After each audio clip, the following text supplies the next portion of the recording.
What's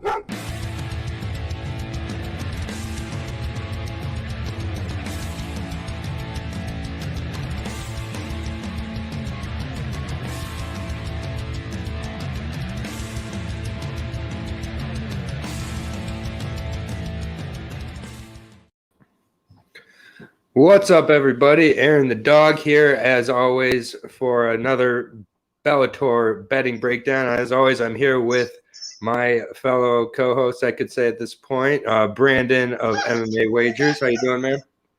Good, man. Good. Been looking forward to this week. It's a really fun week in MMA. We have one championship tonight. Friday night, we got LFA and Bellator. Saturday night, we got UFC and, if you care, Jake Paul versus Ben Askren, which is getting a lot of hype. I don't care. I'm interested, but at the end of the day, if you had to say pick one, I'm still picking Kelvin versus Robert Whittaker because I'd rather watch MMA. Yeah, if we're even debating that, we're not in the same realm of fandom. So, like, you're probably not tuned in. You're probably not tuned into a Bellator betting breakdown show if you're tuning in to. But maybe I don't. Whatever, to each their own. Catch a highlight. I've been paying attention to Jake Paul, Logan Paul, whoever. I don't even know which Paul it is, and I don't need you to let me know either. I don't care. The dog special of, one of our dogs has to act up as we start out. Otherwise, it wouldn't be a breakdown show. But, yeah, 257, the light heavyweight tournament got started last week for Bellator. I think started out pretty well. I mean, it wasn't amazing, but also like Bader did what he needed to do for 5 rounds to not take damage and be able to fight again in 2 months' time, I think, is his next fight. I thought it was a great fight. He battled through adversity. Yeah, and I mean, he defeated a guy who had embarrassed him, we'd had to see highlights of for 9 years. I mean, regardless, I think that Machida didn't look washed. He just looked like a guy who can't face an elite wrestler at this point in his career. But I think he's playing a 2-round fighter at this point. Yeah, you got to set him up with particular fights. Melvin Manhoff, perfect fight. Sure. They're both probably the same age. But yeah, we've got 2 light heavyweight fights on this card, and I think 2 of them. I mean, the rest of them are intriguing. I've already said I don't believe Yoel Romero and Anthony Rumble Johnson will ever happen. I really don't. I think one or both won't fight in this tournament. I kept that to myself. I thought to myself the exact same what you said, but I didn't make it vocal because I don't want to throw that into the world. I hope to jinx it. But either way, we got Vadim Nemkov fighting in a rematch with Phil Davis of, I believe that was a split decision. And there are a lot of split decisions in Bellator. And I know they use the same judges, but I don't know. There's so many. It feels like there's more split decisions in Bellator. And often when you see, I think there was like 3 splits as well. It's just the fights have been really competitive lately. Yeah, so this is a rematch of a split decision in Nemkov and Phil Davis. So tough draw for Nemkov as the champ, and it's for the belt. He loses here, and he loses the belt. Tough draw for Nemkov, in my opinion. Doesn't feel like they really ranked this tournament. If so, it feels like Machida would have been the last ranked guy far behind Davis, who, has looked pretty good in his Bellator. But we'll get to that more. And then the co-main event. We got to think Patricio Pitbull was matched up with Juan Archuleta, and that was no easy task either. Like that was his toughest opponent to date. Because Pedro, he finished first round. Emmanuel Sanchez first round. So, Bellator's not giving anybody favors. It's the best of if you win this, you're going to be the best of the best in that division. Yeah, and we'll get to that in a few other fighters too, with not doing any favors with how they're bringing up guys from the get-go, like JJ. We'll talk about it in a little bit. These guys are protected to an extent early on, but I don't think they're really protecting their prospects. I think they really want to know if they have legit prospects. I think the days of the MVP way of bringing along guys in Bellator is done. I think they overreacted to it with Aaron Pico, and now it's somewhere in between that is how you need to bring these prospects along. I totally agree. They did that with Magomedov. They matched him up with a 17-1 opponent who also lost to Peter Yan.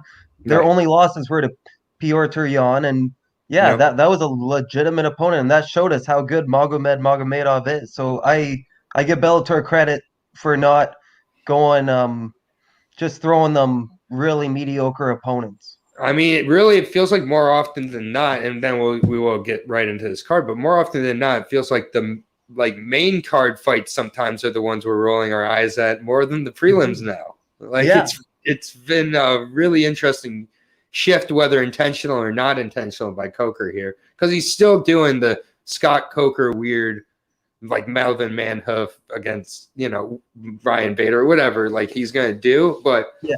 I'm going to give him credit. These are not hard to talk about. The Bellator prelim stigma is gone officially. Listen to the very first fight. Let's break down the very first fight of this card. Yeah. This very first fight should be Which, on the by main the way, card. it just switched. It did switch on my Tapology. Did it? Yeah, so my Tapology has it as Saul Rogers versus Mads Burnell now. Yeah, that's what I'm saying. That should be a main card fight. Which is incredible. We have 14-3 versus 14-3. I'm just not going to go with the screen share for this week. I'm just not feeling it, but maybe for the LFA tomorrow. I just want to work it more out before I have it into the card, but I'll do it for the LFA breakdown tomorrow. Saul Rogers, 14-3. A lot of people know him from The Ultimate Fighter. Only 31 years old. Really good size, 71-inch reach, 5'10", 145. Coming off a win in his Bellator. Third fight in Bellator, actually. Didn't realize that, but he's 2-1 in Bellator with a win over Aiden Lee, and then a win in his last one over RT Mezodov, who is 13-3 as well. Seemed like a pretty good guy coming into the Saul fight, but Saul really kind of used his grappling, used his wrestling, and used his physicality, and looked good in there. His only loss coming to Daniel Weichel. And that was a really close decision. Like most Daniel Weichel fights, it was kind of back and forth and close. And I do think that Weichel might have slightly edged it out. But it's, again, one of those fights where you're competing with Daniel Weichel. I think you can compete with just about anybody in the lower half of the top 10 in the Bellator featherweight division. So I do like this matchup against Mads Burnell, fellow grappler. He was in the UFC for a little bit longer because he actually made the big show. But Mads Burnell looked really good in his Bellator debut. Got some good ground and pound against a guy who I'm not that familiar with in Darko Belovic, 17-7 guy. But he did look really good over in Cage Warriors as well, beating good guys like Steve Amable, who's a very good guy over there. He went 1-2 in the UFC, started out as a lightweight, moved down to featherweight. I think this is a close fight. I think Mads Burnell has a lot of good momentum coming into this fight. He's looking more comfortable. I don't think that the reach at disadvantage he has, he'll be uncomfortable with that either. I think he's pretty comfortable at getting inside on guys with his boxing and grappling. And I do think of the two guys, Mads Burnell has a better chance of submitting Saul over Saul submitting Mads. So I think it then takes kind of Saul's options down to having to get a decision. And really, sometimes that gas tank isn't all there. And Mads, in my opinion, has looked to be really improving, only 27 years old as well. So I think really piecing up his MMA game, just entering his prime. And we kind of know what we're getting with Saul Rogers at this point. And I do think, for the most part, the things Saul does well, Mads does a little better in the grappling realm. So I'm going to go with Mads Burnell here. I think it's going to be pretty close. I'd see it going to a decision, possible submission for Mads, but I just don't see much of a way of Saul winning this fight besides a decision. So I do think he could. I do think he can use, his grappling and get on top possibly. And he might have the better stand-up if he can keep it at his range, but I like Mads in this fight. Yeah, man, this is a competitive fight and a great fight to start the card off, to be honest. This should make people want to tune in right away. So Saul Rogers is 4-0 on The Ultimate Fighter. He had an opportunity to actually be the champion, but there's visa issues. resulting in him not being able to compete in that final with, I believe, Davey. No, who did Ryan Hall beat in the finale? I know Saul Rogers beat Ryan Hall, which is a huge, huge feat in his career. I know it was on And The he wasn't Ultimate afraid to Fighter. go to the ground with him either. No, but at the same time, Saul Rogers just lost by a guillotine 3 years ago against not the most notable opponent. So hopefully he's fixed those holes in his game. I think they both have lost a very good opposition. Yeah, if this goes to the cards, it should be Saul Rogers, but Mads Burnell is just nasty on the ground. He's the Japanese necktie master. He's got like 4 or 5 of them on his record, so he might have the most out of any MMA fighter fighting right now. And Japanese neckties are hard to pull off. That's not a normal move you do. Like if Saul Rogers goes in for a takedown, which he usually does, he might get his neck snatched up here. But I'm gonna hope he fixed those holes in his game. There is defense for obviously these submissions. He's been the I think he's fought more. Actually, they both have 17 fights. They're both decorated fighters. They're 14-3, both of them. Yeah, it's insane, man. It's either Mads Burnell by submission or Saul Rogers by a competitive decision, in my opinion. Well, I mean, if it's a competitive decision, I think it can go either way. It could go either way. So that's why I feel like this is a big step up. Big step up in competition because Mads Burnell didn't face the highest caliber opposition in his Bellator debut, and now he's facing Saul Rogers, who's a more seasoned vet at this point. Well, he has been in there and taken rounds off of guys like Arnold Allen. He competed pretty closely with Michel Prazeres, who's a tank at 155. So, yeah, I think it's an interesting one. You have the underdog. I don't know if you've looked at the odds or not, but I see Saul Rogers at plus 165, which is a really nice price on a guy when you're expecting a competitive decision. And probably the more gifted athlete of the two would be Saul Rogers. So that is interesting to me why the odds are as far apart as they are. I'm seeing some places that Mads is as much as a minus 250, but I'm seeing him on my site at minus 190. That's still a little bit too much for me personally. So for me, it's a dog or pass truly, but I'm going with Mads. It all comes down to who's the better fighter that night. Like, I bet you they fight 10 times, they can go 5 for 5. So the odds are probably, if you're going to bet, you should bet Saul, but I'm not parlaying Mads Burnell in anything. No, I agree. Really good fight to, at least according to Tapology, is leading off the card. It always switches up, but it starts at 6 o'clock free on YouTube. You're on YouTube right now. Go watch the fights. Canadian residents have the entire card free on YouTube. Just throwing that out there. Oh, good to know. Yeah. Yeah. I mean, yeah. Until they find a platform for Canadian residents, they're just going to play it free on YouTube. Yeah. So next fight at 155. This is a fight that I don't have as much to say, at least about Marcus Sorin. It's Marcus Sorin versus Lance Gibson Jr. Lance Gibson Sr. also was an MMA fighter as well out of Canada. So I'll let you. Bellator, do you know? I don't know about. You can check that. I'm not sure. Okay, I'll check. You keep talking. Yeah, Marcus Sorin is 39 years old, and he's 6-2. He hasn't fought since he fought Devin Powell back in October of 2019, and he lost by a mounted guillotine. That was in Bellator. This is going to be his 5th fight in Bellator. He's currently 2-2. He has a loss to Ryan Quinn. Ryan Quinn, I've done a few breakdowns with, MMA breakdowns with on this platform. So interesting that Ryan Quinn has a win over him. Ryan Quinn is now the American Top Team's amateur wrestling coach. So that's interesting. But his wins over guys like Dean Hancock, who I'm not familiar with, and Naxarit Mihruahev, which, if you can tell by that pronunciation, not familiar with him.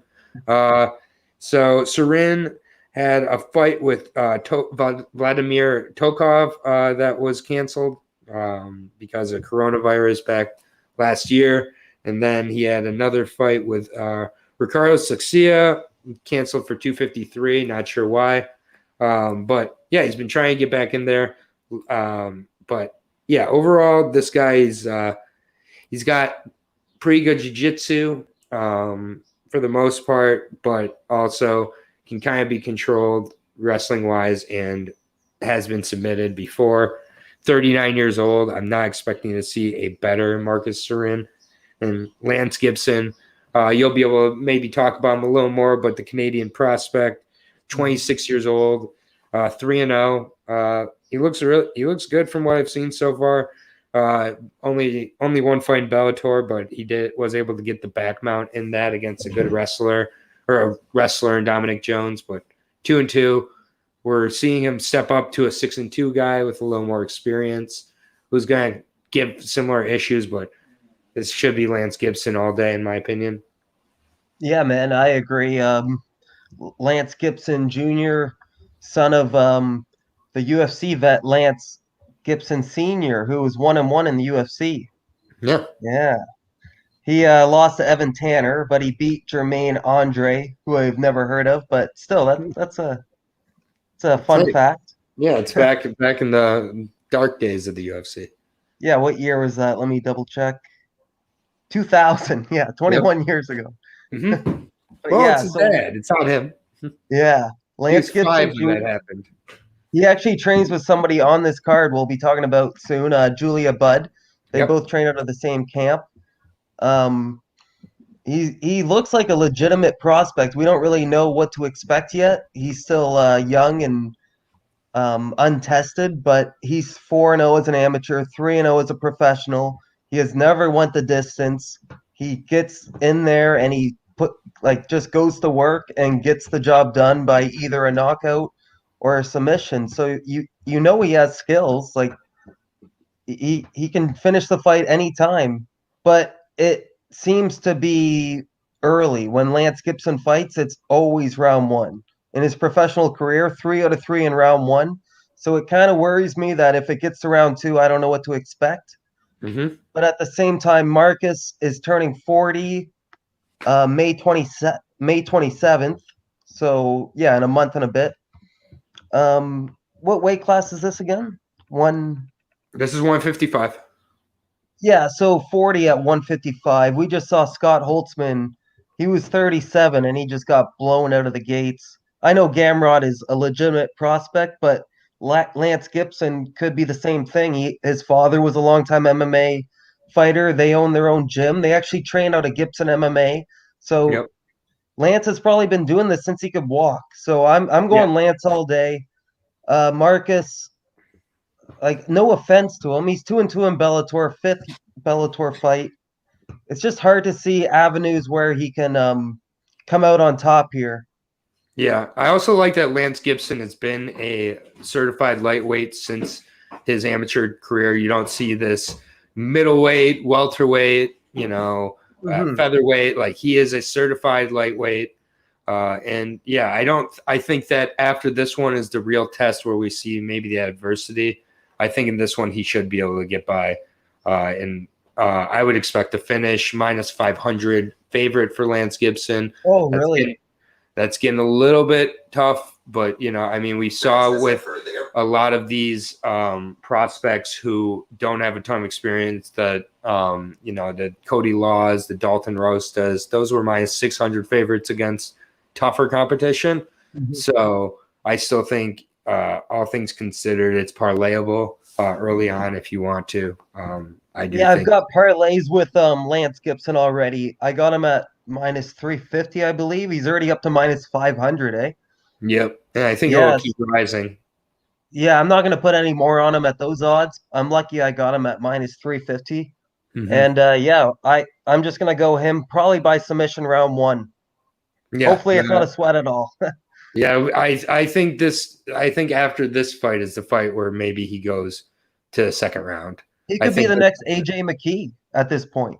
Yeah, I mean, they know how to bring these guys along and match them up. So looking forward to it. I know Lance Gibson has a 17-7 win on his record. Make sure to look at that because that guy he beat did beat Tristan Connolly back in 2012, but he never fought again after that. And so it was about an 8-year layoff. But still, a guy who beat Tristan Connolly. You know, so is definitely have to put that into perspective. Guy with 24 fights, but had been off for a while. Moving on to another great fight at 145. It's insane. JJ Wilson versus Pedro Carvalho. This could have been in the tournament as far as I'm concerned. JJ Wilson still developing though. Well, no, Pedro was in the tournament. Right. I'm saying JJ Wilson could have been. JJ Wilson. Yeah, I agree. JJ Wilson 7-0. The Morai kid out of New Zealand. And yeah, I mean, what's there kind of not to like about this kid? We got to see him pushed to a decision against Taiwan Claxton in a fight we both agree was definitely JJ Wilson's.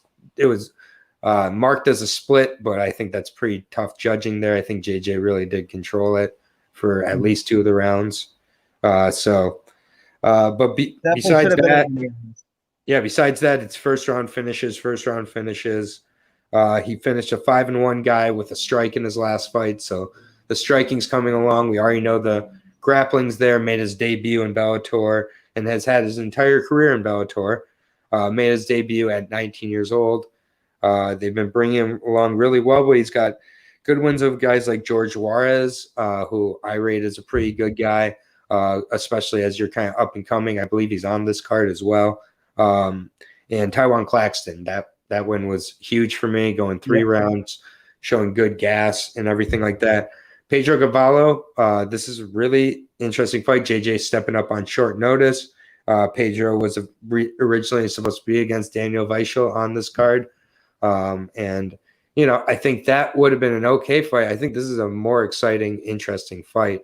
I also think it's a little more challenging for Carvalho because I think one of his biggest weapons, those body kicks, is taken away against JJ Wilson, because I do think that Carvalho likes to spam like while he's just walking forward, he just throws body kicks, and they're not always that fast or precise, but not fast. And I just don't think he's going to be able to use that part of his game against JJ Wilson. So I think he has to use a lot more of his boxing, leg kicks perhaps. But I just think that body kick leaves you susceptible to getting caught and taken down. And I think if he's taken down, I think that JJ can control him from the top. And I do think JJ's stand-up's developing, but that's where Carvalho does have the advantage. I've been really back and forth on this one. I'm going to stick with Pedro Carvalho to just be able to maneuver and outlast JJ Wilson here and make it a little more of a stand-up fight. I just think this is a little bit too much too soon for JJ. And I do think that Pedro being in there with, Patricio Pitbull, I get it only lasted a couple minutes, but I just think that for Pedro, he gained a lot of experience from there. And I just think it's a 25 versus a 22-year-old. So both these guys are very young in their careers, really. But I just think Pedro is going to be able to outmaneuver, and the short notice is going to play a factor. I think it's going to be super competitive.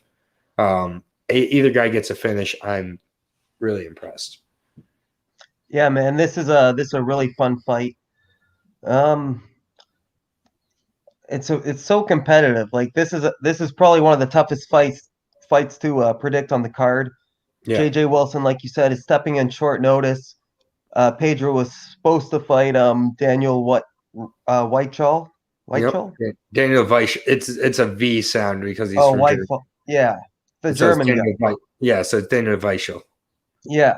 And Pedro has showed a lot of skills, but his opposition hasn't really been the highest caliber, in my opinion. Like, he beats Sam Cecilia, who's really kind of declined at this point. Derek Campos, who has a 19-9 record. I think JJ Wilson is he's definitely the up and comer, 7-0 undefeated. he's finished all his fights but one. He didn't finish Taiwan Claxton, but that shouldn't have been a split decision. It should have been a unanimous. Both young guys, both have something to prove. Pedro Carvalho definitely has, with that last fight with Patricio, he has the more high level experience, definitely in my opinion. But he got wiped out in 2 minutes and 10 seconds. He didn't really show what he was made of in that fight. Patricio is just that good. Mm-hmm. This fight's gonna be awesome. I think it might be fight of the night. Yeah. I really like J.J. Wilson. He's cashed for me a few times, definitely with Taiwan Claxton. I think he was like a plus 230, and that was huge. straight money. Yep. So I don't think it should have been a split, and it's a tough fight to predict, man. And the odds dictate that, right? Yeah. So your official pick?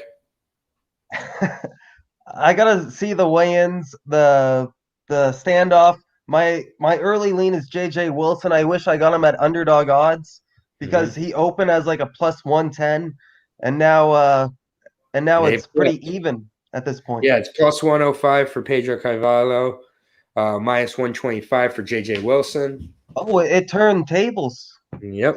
So it's officially turned plus 107 I'm seeing on a few sites. And then I'm also seeing them at a minus 110 and minus 120 on others. So it just shop around for a price, but it's going to be close to pick'em odds, I think, by fight night. See, that makes it more intriguing. Now I like Pedro. It was pretty much whoever was the underdog. I'm going to try to make a case for more. Yeah, no, I think that's pretty much where I'm at too. So I got Pedro as my lean. You got JJ. Stay tuned. But a good fight at 145.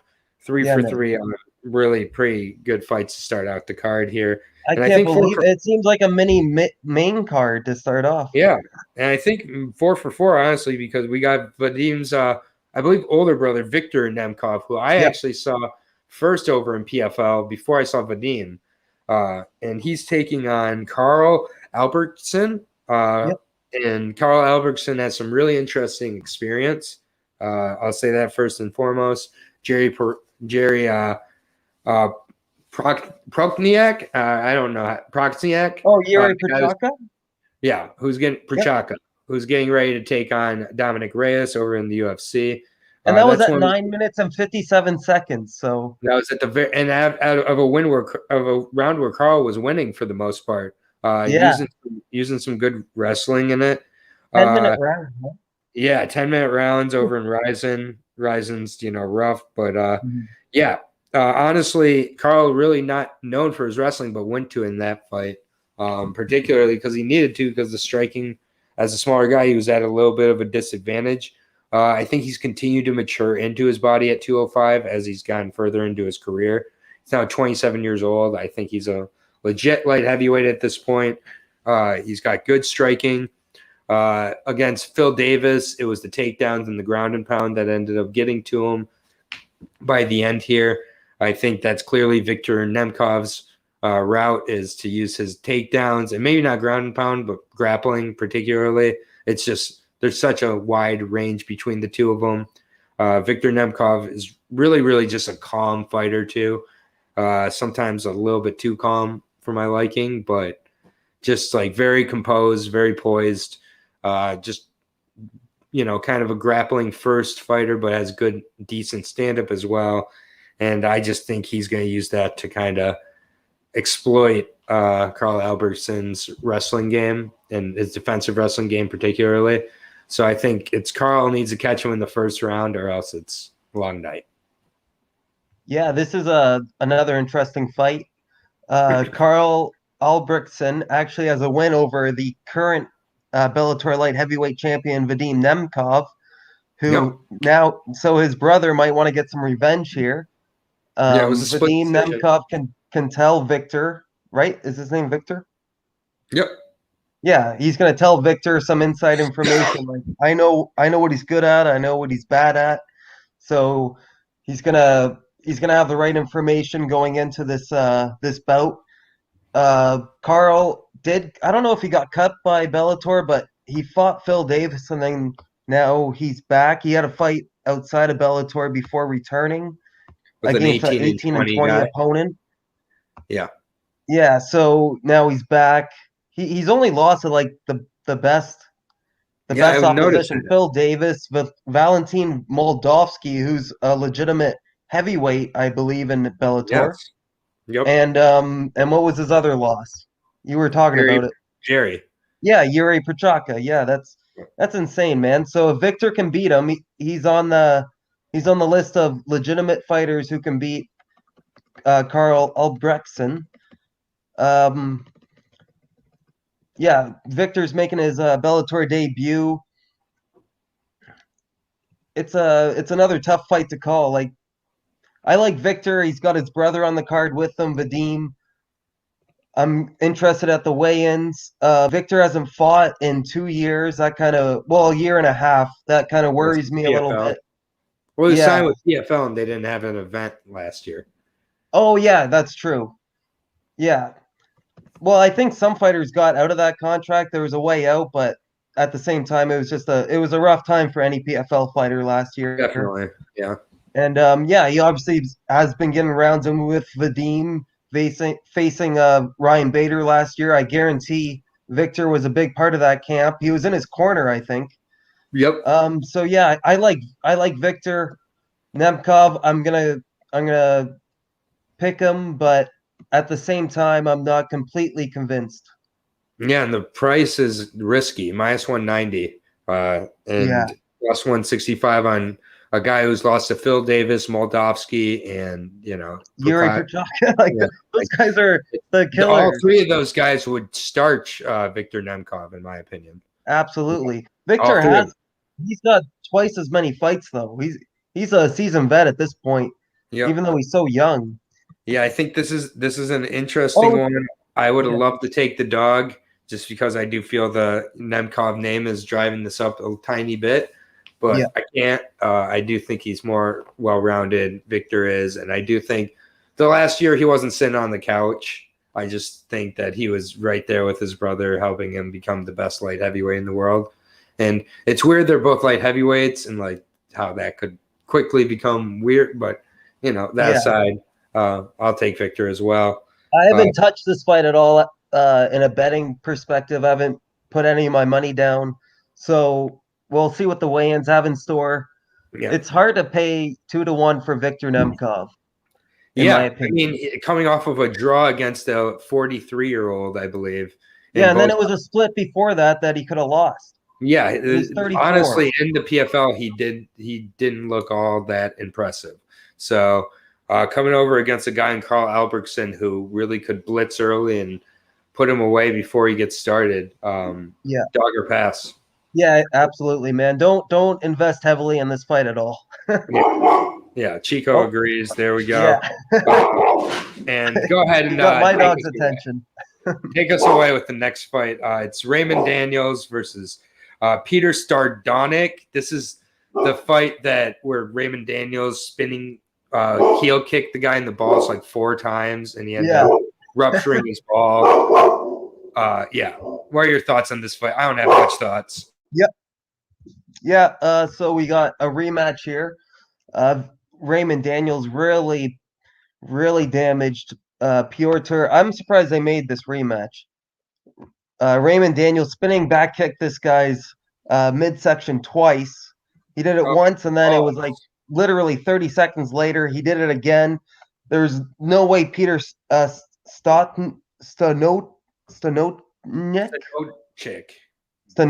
Okay, Stanochik? I'll just say Peter. Stanonik. Yeah, so Raymond Daniels literally like 360 back kicked him. Pardon? Peter Stone kicked in the stones. Yeah, that was rough, man. That was rough to watch. Like literally I was on my couch and I was feeling the agony he was feeling. And they're running this back for some reason. If Raymond Daniels even touches that midsection, then it should be a automatic win for Peter because he's already suffered enough. Yeah, so he has to really control his tools here. I know he likes to be flashy, but at the same time, you can't just go in there, tornado kick people in in the balls. You know what I mean? Like Yeah. this guy might want kids one day. He might have kids, but might want another. And yeah, he's just too reckless, Raymond Daniels. Do they even have odds for this fight? No, they don't. No. Uh, yeah, so we'll just move on. We're I both think picking. when they first fought, Raymond Daniels was a minus 350, and Yeah. Peter was actually starting to put it on him until the accidental low blow. So Raymond Daniels might have got lucky there that it was a no contest because he could have ended up getting finished. Yeah. That's Raymond just Daniels is also 40, turning 41 and this month. not really an MMA fighter. So So if it's big underdogs on Peter, I might take a stab. yeah, yeah, that's we'll see when that's at 170. This fight's also at 170. Grachik Boisnian taking on Demarcus Jackson. Yeah, buddy. This is at I'll be right 170. back. Okay. Yeah, no problem. Demarcus Jackson, 30 years old, 5'8", a little bowling ball of a man. Had just fought actually fought in August of 2020, taking on Adrian Hallberg, a 10-1 lightweight, and or welterweight. This was at 10-1, and he ended up putting away by rear naked choke. This fight also at welterweight, taking on a fellow grappler. So far, the guys who he's had trouble with have been kind of grapplers who've used their striking a little more. Grachik Boisnian, 25 years old, out of Bosnia, or out of Russia, fighting out of Moscow, Russia. He's 0-2 in his last two. Bellator debut was against Austin Vandeford, where Vandeford was able to control the top game and stay out of any triangle chokes, arm bars, which are mostly how Grachik has gotten his finishes. Grachik has been finished himself by submission, but never TKO'd. But I think DeMarcus is going to look to keep this on the feet for the most part. I do know he has some rear naked choke finishes himself, but I think that overall the stand-up and the power on the feet should be the difference for DeMarcus. So I'll take DeMarcus, possibly to use a little wrestling as well. But for me, Grachik is sub or bust. Yeah, I don't really have a strong lean on this fight right now, but Grachik is the younger opponent, 25, DeMarcus 30. They both have the exact same number of professional fights, 14 each. Grachik did lose as a big underdog against Austin Vanderford. It wasn't a complete loss. Like, it was 29-28. He did steal a round in that fight. DeMarcus Jackson just cashed as a minus 115 against Adrian Hardabaja. I Hardibaj. tried too, and Yeah. he was 11-1 at the time. Yeah, like a legitimate opponent, and he subbed him out. He Yep. also Right. lost by a split that could have went either way against Hugh Pewley. Mhm. Pewley came in short notice. And then Harvey Park starched him in the first round, but Harvey Park is a decent competitor. Like, I haven't really heard of him since he almost made it to the UFC, and then he Didn't lost. Jaleel Wilson beat him or something? Yeah, in LFA, right? Yeah. Yeah, he was one fight away, though. Yeah, and DeMarcus just, I don't know, maybe had a hiccup in that fight. He has lost by 2 knockouts. He actually 3 knockouts. He lost by a knockout as an amateur as well, so his chin is a little suspect. Grachik has lost by 2 submissions though, so if it goes to the ground, DeMarcus might have his way with him. Mm-hmm. But I think it's easier to defend submission attempts or get better at submission defense than you can't really train your chin. But at the same time, Grachik does have 4 knockouts. Hitter. Yeah, 4 knockouts. He's got 6 submissions. He's a finisher for like the only way he wins is by finish, either in round 1 or round 2. He's never made it to round 3.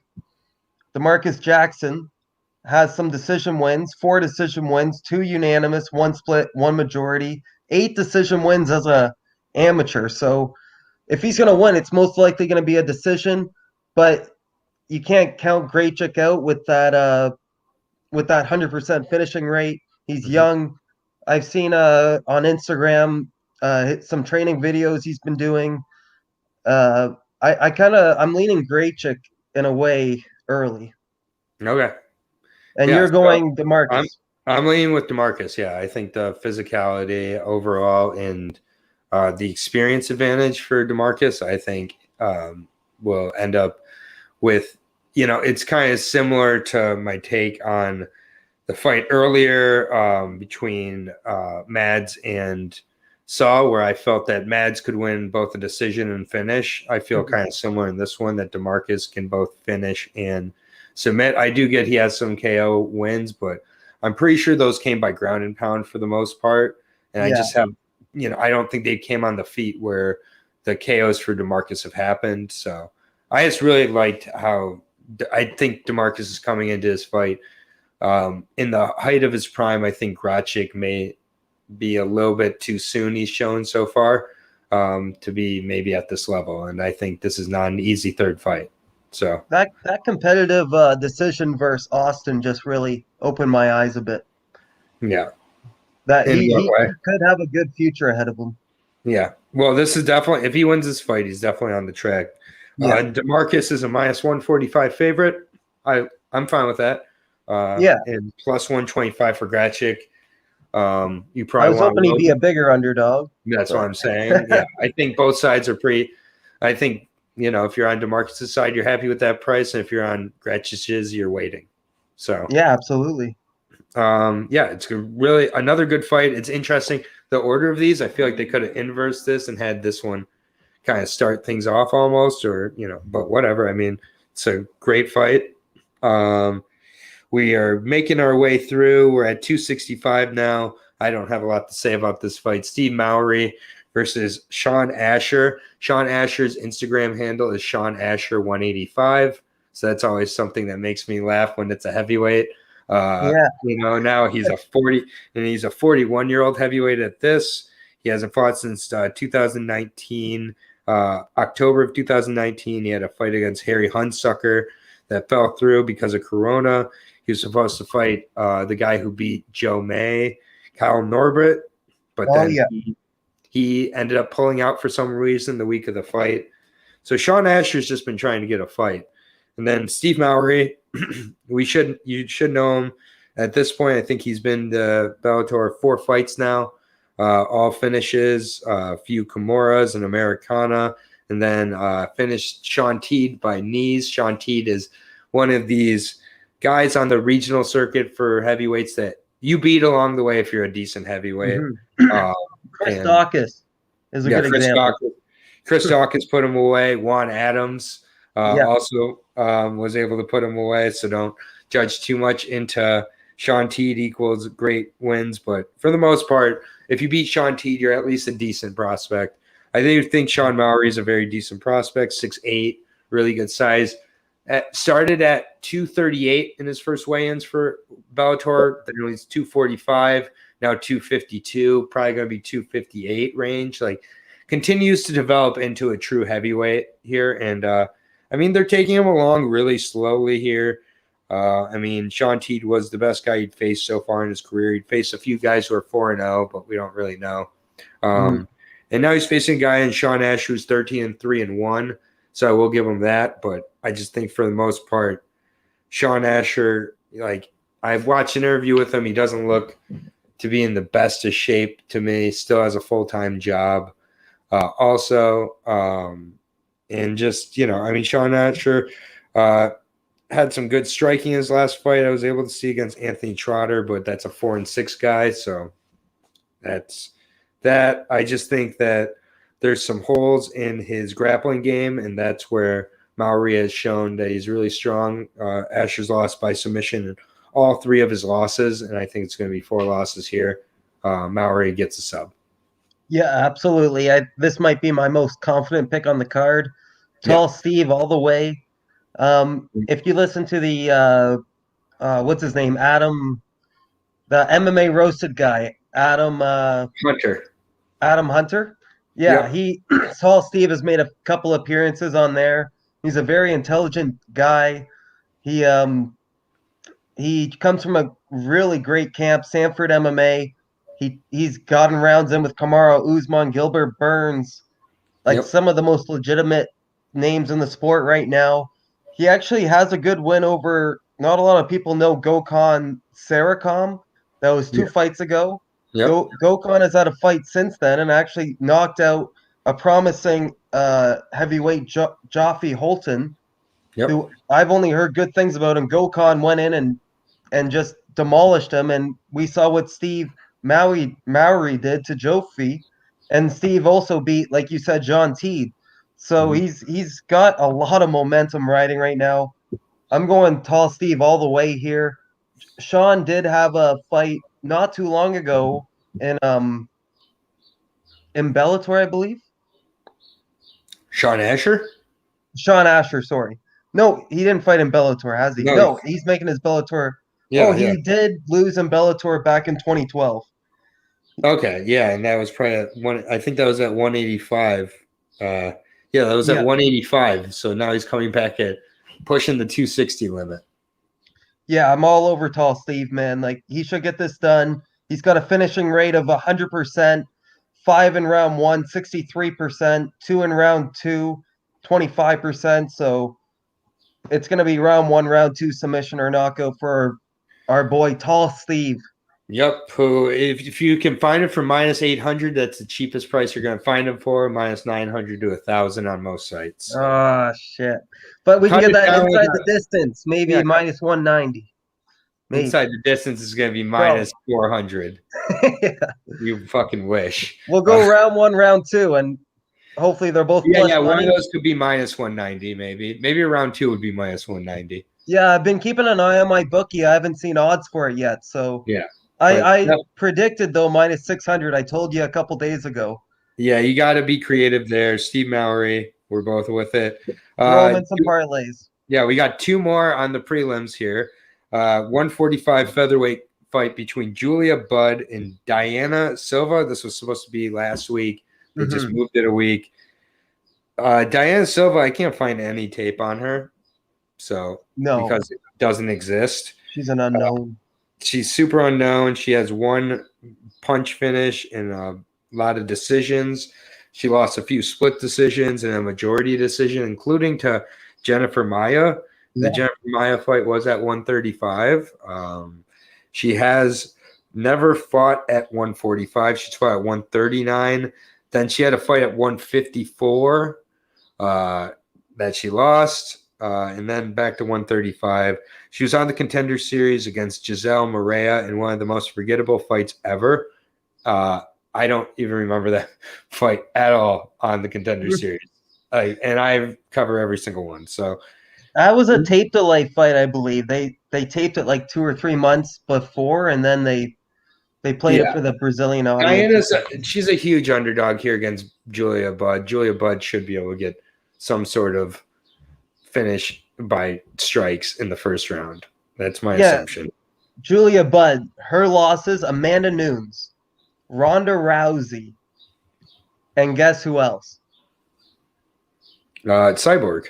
The 3 best women in friggin' women's MMA. Well, in Diana Silva's Mount Rushmore. In Diana Silva's defense, this isn't Rushmore, but she lost to Karina Dam, who I've heard of and is a decent women's MMA fighter. Yeah, Juliana Lima, who's a good fighter. Jennifer Maia, good fighter, and Giselle Morea is not a good fighter. And then her losses gotten worse as she's gone further in her career. So now she gets another elite loss in Julia Budd. Yeah, if those 2 splits were the other way, she would be on a 5-fight win streak. Yeah. So either way, like you said, she's never made this weight before. She's never fought at this weight class before. Julia Budd's going to be a lot stronger athlete here, more experienced, more savvy. She just has more tricks up her sleeve at this point. And like we were talking about, she has another training partner getting ready Lance for Gibson this night with her, Lance Gibson Jr. So the Gibson MMA gym is going to want to shine tonight, get a couple wins. Mm-hmm. I got Julia Budd Probably any way she wants, really. Yeah, I mean, the only way you shave some value is the Julia Budd decision. She wasn't able to finish Jessie Malay, and Yeah. Diana Silva, for the most part, hasn't been finished in her losses, so she's probably tough. And Julia Budd, getting 37, 38 years old now, not quite as much of that starching power as she had earlier. So maybe you take a little flyer on a Julia Budd decision and try to parlay that with some things you're confident in. But besides that, she's minus 1,200. So it's just like I'm not putting minus 1,200 on a 37-year-old featherweight against some lady I just don't know anything about Silva Yeah, really. man. I got her earlier in the week. It was minus 750, so at least I got her Yeah, at a half half decent the price. yeah, half the price it is now. I'm checking Uh, for decision prop odds. There's none yet, but fight to go the distance is minus 185, which is still kind of juicy. yeah, it's not bad at all. And Yeah. that's for both or just for Julia? No, for both, as long as it goes the distance. I don't mind that at all. Yeah. Matter of fact, just because weird things happen in women's MMA, all MMA, I should say. Um, And but she's yeah, never been submitted, I I think don't that's think. a good. I think that minus 185. You said Yep. minus 185 not to go the distance. I like that bet a lot. Yeah, Uh, way better than taking minus Julia. 1,200. Yeah. Next, we've got the featured prelim, which just further goes into my theory that if any of the people in the top two fights pulls out, Julius is getting that fight because they've now moved it up to the featured prelim. Julius Yeah, Anglikis, who has joined us last week for the Bellator Light Heavyweight Tournament preview, knew he had a fight with Gregory Millard. I've now gone to look into Gregory Millard a little bit. me too. And I think this is a very good fight for Julius. I'll put that out there right away. I think Gregory, for the most part, is pretty one-dimensional, kind of a stand-up, stand and, plant his feet and try to land a power shot, susceptible to takedowns against lower-level competition and a 2-1 guy or a 2-2 guy in Anthony Ignacio. Before that knockout, he had lost the first round by getting wrestled. I think Julius just has such a stronger, better overall MMA game plan. And, he'll be the younger guy. He's going to be the bigger guy, more well-rounded. This is Julius all day. And I think Julius looks to make a statement and get a finish. Yeah, I absolutely agree. Like, it's hard to not take Julius Anchalakis. He's one of the he probably should have been in the tournament to begin with. He's only been getting better. He's got 10 professional fights. This will be his third Bellator fight. I did not find out Gregory's age, but he's been fighting since 2000. Yes. So he's up he's there. at least 40. He's got to be over 40. And Aruba. And he's from Aruba, which is a great vacation spot, I've heard. Sure. Do you know Gregory's age? No, I could not find it anywhere. I saw in one fight he was listed at 39. Okay, so yeah, he's definitely over 40. He did have a brief stint in Bellator back in 2011. He went 1-1. He doesn't really have any notable wins or notable losses. He's just, I don't know, he's just one of these guys who he must have a full-time job because there's no way he's surviving off he's only had 18 fights in 21 years. So yeah, I don't think he's ever taken this extremely seriously, and he's just coming in for another payday. Yeah, I got Julius here. He's the up and comer. He's got a lot more to prove. We could tell last week he looked like he was in incredible shape. You could just tell by looking at him, and he sounded ready.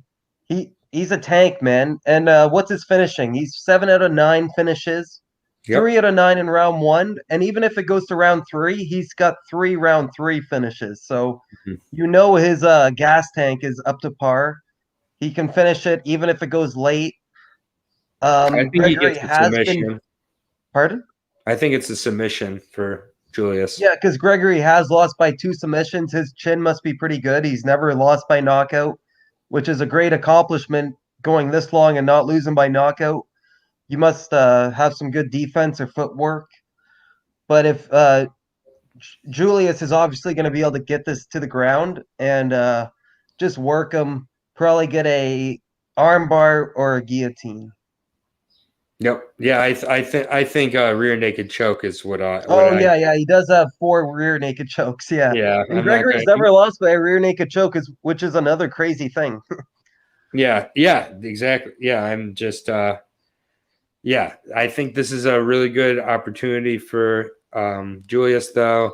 And yeah, I think the last 2 fights were against better competition, Yeah, tougher guys, which is why you saw his first 2 decisions. I think he gets back on the finishing train here.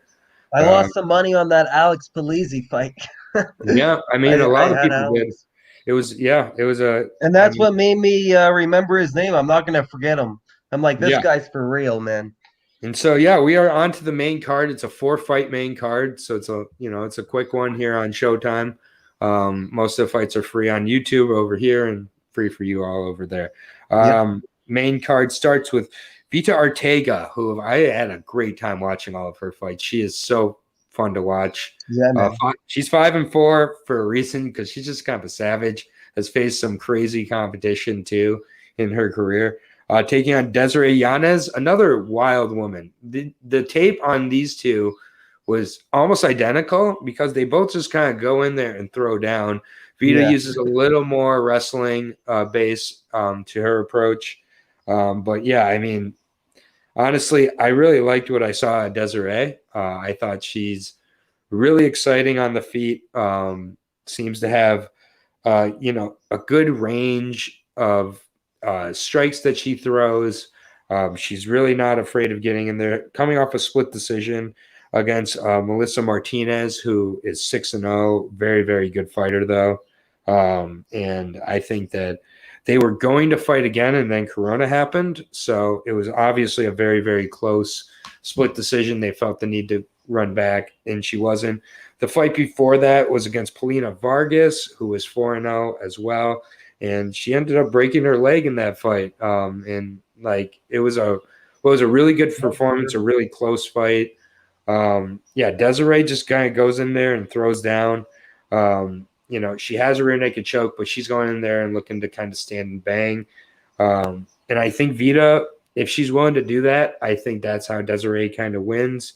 I think for Vita, she has to use all of her tools here, use a little more cage pressure, use some takedowns, and I think that she will, and that she possibly we could be looking at a split decision here. Again, both these fighters are going to fight really close. I think they're both going to be bleeding by the end of this. I'm going to take Vita, just barely though, just leaning that way. I just think that she's going to be a little bit too strong and use that clinch game in the takedowns just a little bit and eke out a decision. That was a curveball. I thought you were going to be taking Desiree by the way you were talking, Mm-hmm. but yeah, I like them both. I like yeah, both ladies a lot. yeah, they're Vita's just both. it's the level of competition Vita's faced for me. That Mm. is the difference. Yeah, she's 4-4 in Bellator, but those 4 losses, one of them was to the champ Yep. Elime McFarlane. Yep. She also lost to Alejandra Laura, who just had a very competitive decision with Watanabe, who we cashed on. Yep. Bruna Um, Ellis, who's also ranked in their top 10, and it was a split decision. And then Anastasia Yankova, who I that don't was know. bullshit, man. Yeah, I don't know how anybody had The that most before. bullshit decision I've It ever was seen. it was But I'm crazy. so happy because I loaded up on Anastasia, which Yeah. was so stupid of me, And but I got out of there alive. Anastasia hasn't fought since she lost the decision to Kate Jackson in She's an 2000. attractive fighter, very attractive. Yeah, I don't But think she like can hit by the better ladies, but yeah, she gets Vito. hit once and her face swells up. Yeah, Vito She won just has that. one of those faces that's like George St. Pierre. She gets hit once and it's a balloon. Yep. But Veda Ortega, I love her style. She's a pit bull in there. They're both a little older in their younger 30s. Not old, but Yeah. they both haven't really had like a long term women's MMA background. Like I don't think either of them came up wrestling or striking. It was kind of like maybe a hobby, and they both like, oh, let's take this professional and see how far we can go. Yep. And both have had successful careers so far. Veda's actually cashed as an underdog twice, plus 135 and plus 170. She was obviously a plus 520 against McFarlane. And that was actually a kind of a controversial stop. Well, the doctor stopped it because a forehead cut. It was a pretty big forehead cut that she obviously couldn't fight with the blood going down her eyes and the vision.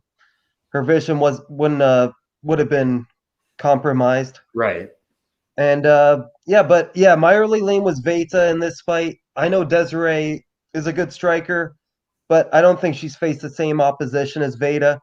And she's also uh kind of she's gonna be rusty in my opinion. She hasn't fought in a year and a half, and it was a split decision. It could have went her way, but still, like the year and a half off kind of worries me.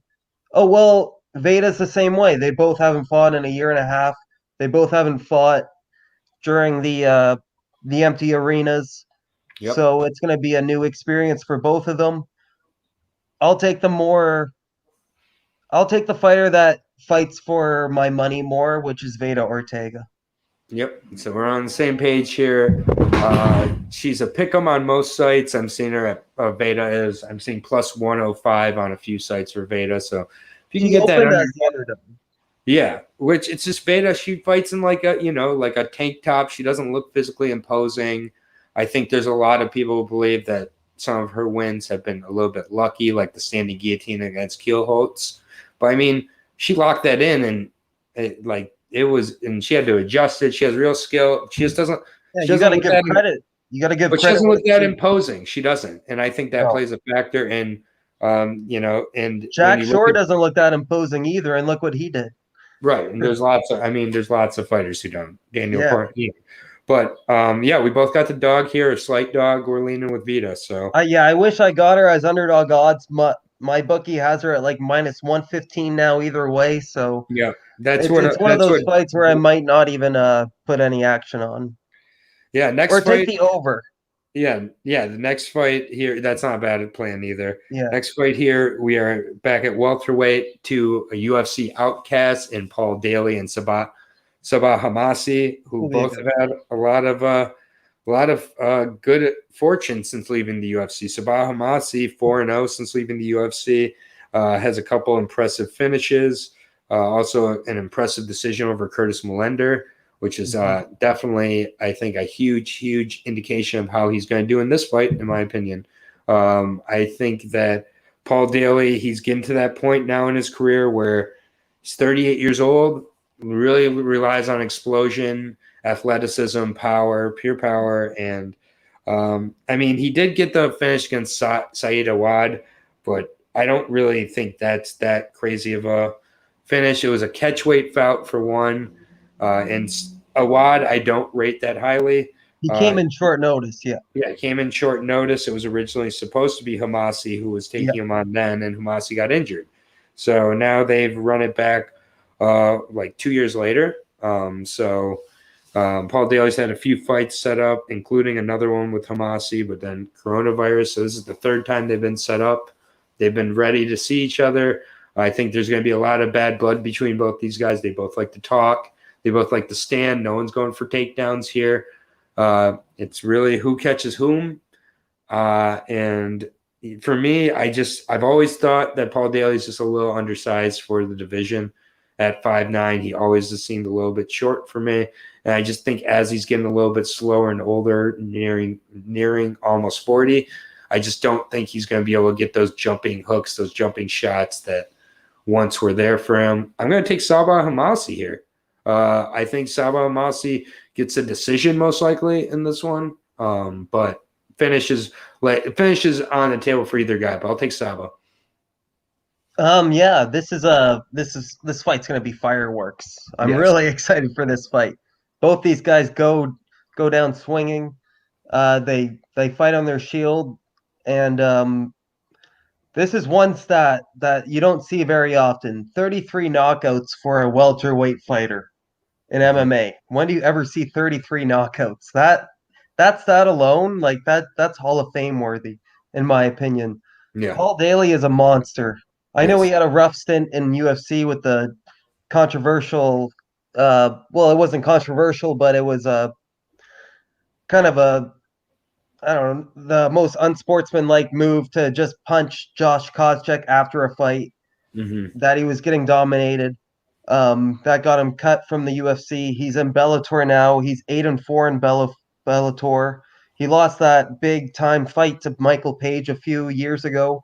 Terrible I was fight. really looking forward to that fight, and it ended up being a kind of a dud. Yes. I told all my buddies to watch that fight, and then it wasn't even that great of a fight. So Yeah. I was kind of wrong with the prediction with that being but it was kind of Michael Page's fault taking Paul Daly down. Michael Page didn't want to strike with him. And I understand why. Paul Daly has 33 knockouts. Like, it's insane. And Sabah Hamasi has lost by 5 knockouts already. He's 32. When you lose by 5 knockouts, you're on my list of I can't put my money on you. Because we saw Kama Worthy get knocked out like in a minute. He's been knocked out 6 times, 7 times now. Kama Worthy fought Jeremy Malarkey, and he just got starched. And we could see the same thing here. Paul Daly has 19 out of his 42 wins in round 1, so that's 45%, 13 in round 2. So it's either this fight's not going the distance. That's a good prop bet right there. You can put in a parlay, fight to not go the distance. But I'm going to take the vet here. I think he has more skill. He's got he doesn't want to lose to this. He doesn't want to lose to Sabah Hamasi. Let me tell you, like, that would look really bad on his record. Like, he's only lost to really good opposition. Paul Daly has just put on some of the best fights for us. I'm a huge fan, and I predict a first or second round knockout for Paul Daly. And this is a catch weight, by the way. It's not 170, it's 175, so they're a little bigger. But I still think somebody's getting knocked out in this one. Yeah. Paul Daly minus 185 favorite. You can get Sabah at plus 150. I love it. I think that this is a fight either guy can definitely end up finishing. So therefore, it will go to a decision. That does usually happen. Yeah, so that would be my assumption, is that we're so sure there's a finish here that it's going to a decision. I don't know. I know it was only Bobby Volker, and I know Bobby Volker is nowhere near Paul Daly, but Bobby Volker was on a little bit of a roll when he came into that He's fight. Like 42. 41, and Paul Daly's 38. 38 still fine at this. Stephen Thompson's around that age almost. Yeah, but Stephen Thompson doesn't rely. We'll see. At some point, we're going to see Paul Daly and talk about him and say, man, that's not the Paul Daly of old. Is it this fight or is it a... So Paul Daly, he's facing Sabah. Mm-hmm. Do you think Michael Page would beat Sabah Hamasi? Yes. John Fitch? Probably. Rory McDonald? Yes. Douglas Lima? Yep. Those are Paul Daly's losses. Mm-hmm. Yeah. No, it's fair. It's totally fair. I already have a bet on Paul Daly. Like, I obviously can't be extremely confident because he's 38. He's been knocked out twice. But when I see somebody's been knocked out 5 times and I know they're going to swing, I'm going with the more technical, the more savvy veteran in this case. But who knows? It's MMA. Indeed. Now we're to the light heavyweight tournament section of our of the card, the co-main event. Both these fights are 5-minute rounds. We're starting with Corey Anderson, 25-8 or whatever his nickname is at this time, overtime. Versus Yaga Shamirodov. Dovadsan I've been watching a lot of tape on Dovadsan, and he's very, very fun to watch. I will give him that. Kind of reminds me of like how he fights, like kind of like a light heavyweight, like kind of Fedor, very short, very light on his feet, throws good hooks, has good wrestling and overall grappling offensively. And it's just, his only loss is Ankalaev early on in his career. He went to a decision with him. The other guys he's lost to, I'm not as familiar with. He has been submitted a few times, however, and Rashid Yusupov is one of his losses early on, and that's a guy who Victor Nemkov ended up fighting and losing to over in PFL. So I think he's got some decent experience. I've kind of said this before. Davidson looks like he could fight at 170 if he really went on a strict diet. Definitely could make it to 185. He's very, very small for 205. He's 5'11", and that's with his shoes on, I think. But he's definitely got that good power. I think, with a guy like Corey Anderson who's shown he can be starched and put away before, I do think he has the power level required to put Corey Anderson out. Corey Anderson's been knocked out once, twice, 3, 4 times, 5 times, including by John Vellante. So he's at that 5 knockout point, coming in against a guy who's just kind of untested and unknown in Davidson, which I think could play into his advantage with regards to how much Corey Anderson's able to maybe prepare for him. But, this is just one where it's tough. I mean, Corey Anderson looked pretty good against Melvin Manhoef, but Melvin hit him with a few shots and whatnot, and I think if Melvin had more gas than 2 minutes, maybe we learn a little more. But once it's a second round, you knew Melvin was done.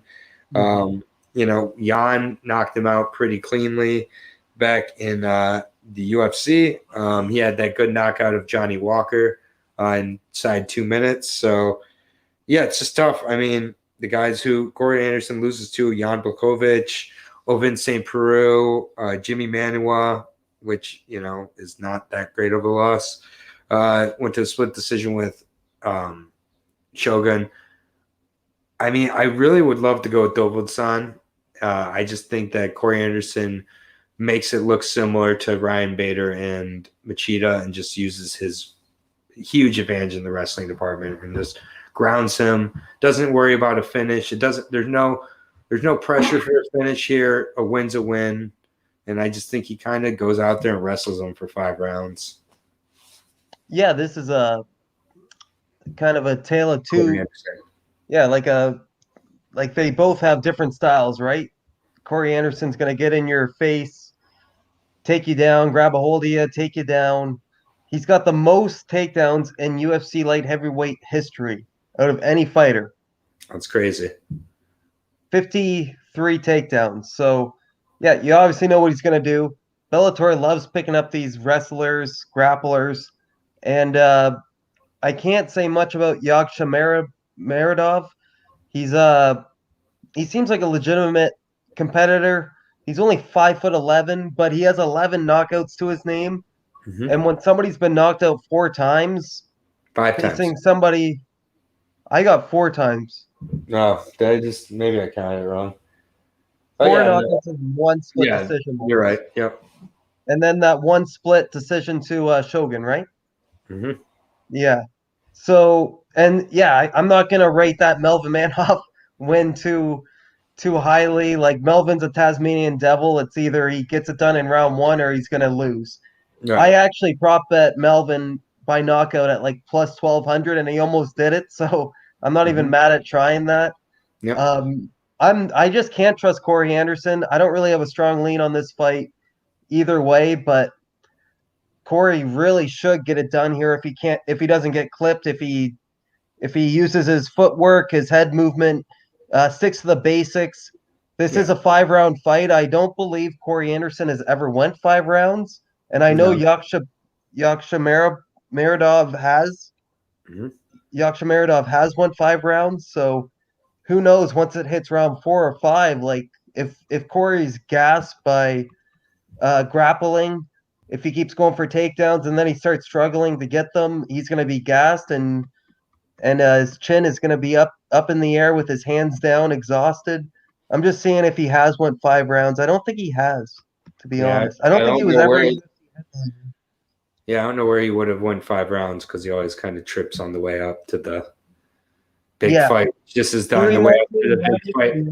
The other thing to be considered here for Corey Anderson is he knows that after this fight, he fights the champion for the title. Ryan Bader. He's on Bader's side. Okay, never mind. Is he on Bader's side? I don't even know, to be honest. Yeah, never mind. But the pressure, it's a situation where the pressure is continually mounting. Each fight's bigger than the next. So for a guy like Corey Anderson, has shown before when he's gone to those upper echelons pressure-wise, he's kind of stumbled. Dovaldson could really come in here and just kind of shock everybody. At least shock me. His best win was probably Johnny Walker. And Johnny Walker really is he's really chinny. Like, it was a very quick win. It was 2 minutes, and he just landed a good shot. So Ryan Spann knocked down Johnny Walker 3 times when he fought him. Correct. He gets touched. Ryan Spann's pretty good. Yeah. Ryan Spann's like better than everybody gives him credit for too. Yeah, I love Ryan Spann. Yeah, Dovaldson is a plus 140 underdog, minus 175 on Anderson. Yep. I think those at first I was like, oh, these odds are wrong, right, crazy. But the way it matches up and the ways that Dovaldson can win and needs to win this fight are the ways that Corey Anderson loses a lot. So yeah, exactly. It is 5 rounds too. 5 rounds. Dovaldson has gas throughout. Will have a speed advantage for sure. And if he can keep this from getting into the wrestling department, has a stand-up advantage too. So I can see Corey Anderson going on Bambi legs here. Yeah, I mean, he has won on Bambi legs on multiple occasions. So yeah, the American audience maybe just dog or pass on this one. Dog or pass might be it because the American audience might just not know about Dovaldson yet. And after this fight, you said you've looked into some tape and he's legitimate. Yeah, he's very legit. Very composed. Really seems to have a good head on his shoulders. And I mean, again, he's not the biggest guy in the world, but he is quick and doesn't seem. And that's what you want against Corey Anderson. Get in on the inside, couple 1-2. Yep, you're done. Yeah, this could be one that I might be going with the dog by the end of the week. I've been wanting to go with Dovaldson the whole time since he was announced, since he's the guy in the tournament. They're just like, what is he doing here? Yeah. And, I think there's a reason. Maybe Bellator knows something we don't know and kind of has a way to kind of, again, poo-poo the UFC a little bit by having a guy who was on his way to a title shot with the UFC or near it come into Bellator and lose, after being Melvin Manhoof and not looking that great also. So interesting. Stay tuned. Yeah, I can't wait for this one. Yeah, we're to the main event now. Another great one, Phil Davis and Vadim Nemkov. They fought to a split decision, their original fight 2 years ago. And, like I said before, I think this is a tough break for Vadim. I think this is, long story short, Vadim should win. Vadim has really good leg kicks. I see him using against Phil Davis here. He showed he could out-wrestle Phil Davis in their first fight. And he has the better just overall stand-up. He has the more ability to finish. It should happen, but Phil Davis has gone 25 or 15 minutes now with this guy already. It was very close. It was one that after it was over, Phil Davis, you could tell Phil Davis knew he lost, but also kind of knew, like, if he got another chance, he could make those little adjustments and really, I think, win this fight.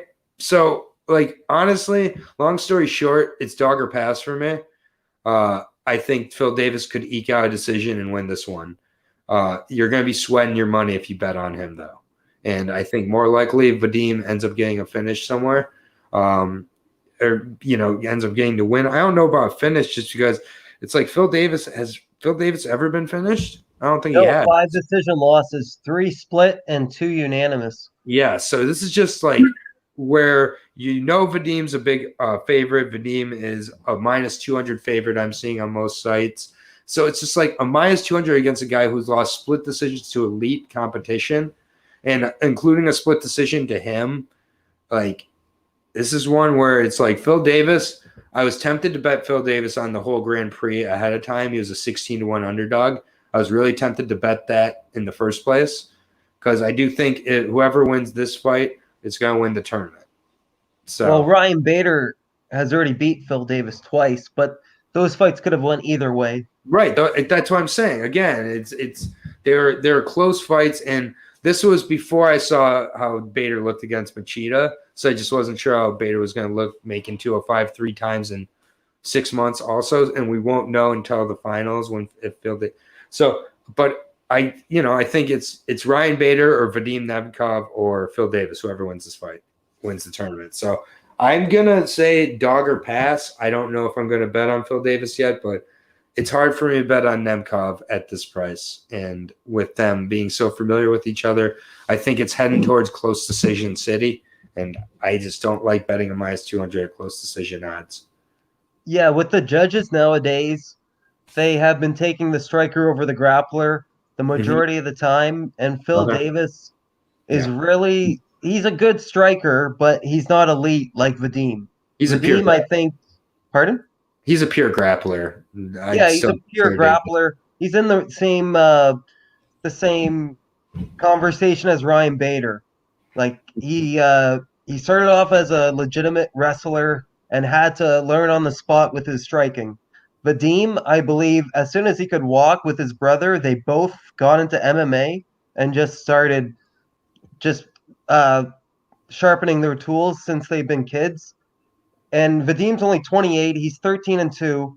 He lost that one fight to Carl Albrechtsen that we talked about. And Yep. his other loss, who else did he lose to?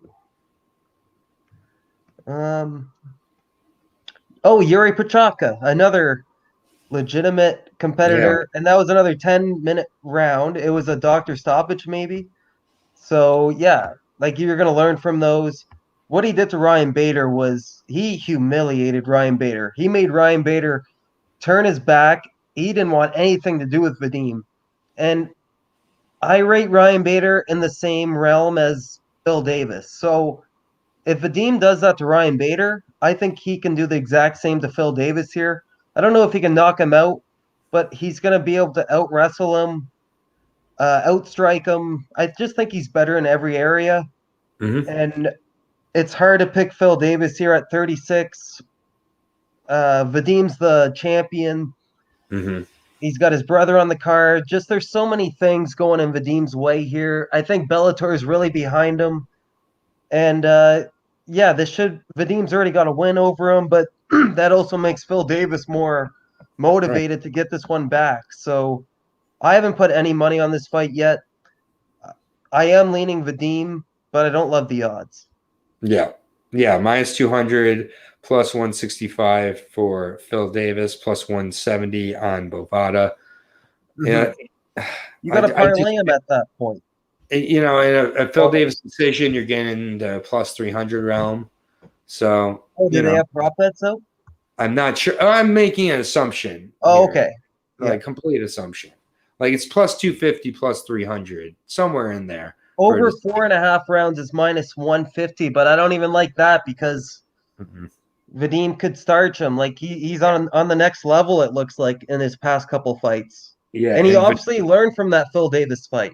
That's the main thing I've realized is he learned from that fight. Yeah, Vadim 28, Phil Davis 36. It's one that Phil Davis' first TKO loss. I don't want to say it, but it's one I'm getting closer to just saying straight up pass for me. But if you're betting the favorite, I can understand.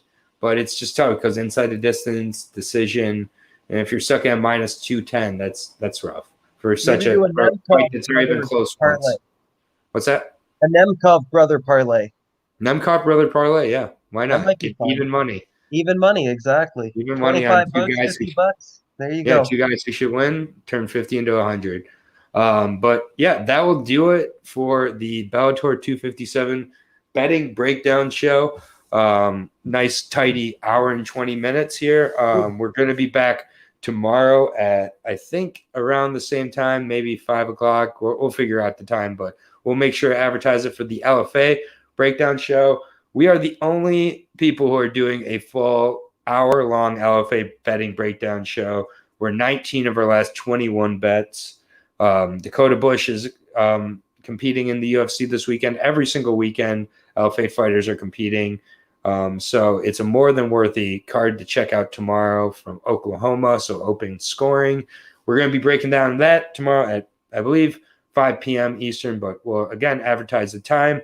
And then at 8 p.m. Eastern Standard Time, I'm back with Brian Pooh Bear Battle, as always, for the UFC Breakdown Show. We're breaking down the UFC Robert Whittaker, Kelvin Gastelum main card or main event, and the entire card. Bottom of the top as always. So I'll be here with Pooh Bear, as always, check out Coffee and KOs for all other things with regards to interviews, with regards to preview shows. And I will be back with the crew for the recap show after the UFC as well. So see everybody tomorrow night for the Double Breakdown Thursday, which is becoming a regular thing here. Check out the ONE FC card tonight. Don't have much to say about it other than hopefully it's better than last week. So for Brandon of MMA Wagers, Aaron the dog, we are out. Keep taking care of each other out there and keep making that money. Peace.